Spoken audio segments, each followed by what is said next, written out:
Hey. So today I want to talk a little bit how we often use language that works to destroy our own self-esteem. So a couple days ago, got together with a new friend of mine who we met each other at a personal development event some weeks ago, and we've since decided to become our own accountability buddies. Now, she is a person of note within the nonprofit space here in New York City.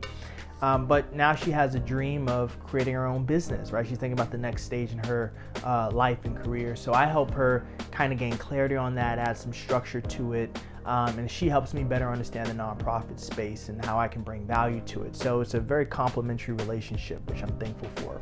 Interesting enough, she said that she understands that in order for her to get to the next level, she has to become a better networker. As a matter of fact, she said that she was terrible at networking. She said, I'm terrible at networking. And I immediately stopped her and I said, we have to be very flexible when it comes to the language that we use to describe ourselves, right? We meet people like that all the time, right? I do it myself where they say, I'm lazy, or I'm not athletic, or I'm not good enough, I'm not smart enough, I'm not XYZ enough. And the problem with those types of statements, or generalizations as they're called, is that we already create a loss for ourselves without even starting. So we have to be very mindful of that. And for those who don't know, a generalization is basically making a judgment about something, or in some cases ourselves, without any further investigation. So I stopped her, made that point, and I said, what specifically about networking do you need help on, right? Do you need to improve? And she thought about it for a second. She said, well, the one piece that I really need work on is approaching people. I have terrible approach anxiety. But she said, once I get going, I'm great. I can talk for hours. I talk too much sometimes. But what a beautiful moment that was, because she, her shoulders relaxed. Because she took herself out of a defeatist state, right? She was no longer a victim. She was no longer terrible at networking, and she was able to zero in and focus on the fact that she needs to get better at approaching people. And that's super common, right? So I offer a workshop on networking, so I kind of gave her some advice and some things that she can do, and I even sent her an event that she can go to in the next week. So it was a beautiful conversation, but again, it really touched on something that we all kind of suffer from, right? And that's making these harsh generalizations about ourselves.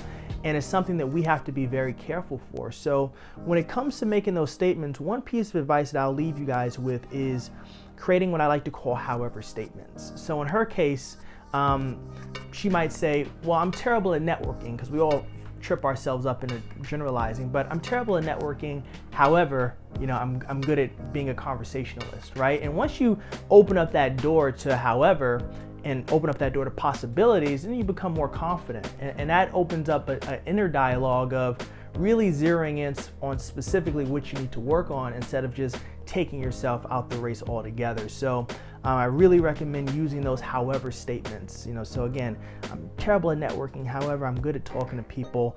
I'm lazy. However, when I start working on my design projects or things I'm really passionate about, I'm super excited, right? So it just gives you a greater context and perspective of yourself, and betters your self-concept, your self-esteem, and get yourself out of a defeatist, melancholy, depressed state. So that's just a piece of advice that I thought would bring you some value as you go about your day and your year. If you find that you're someone who constantly makes these harsh generalizations about yourself and is really affecting your self-esteem, please feel free to reach out to me either in a direct message or in the comments below. Wishing you all a wonderful day. Bye.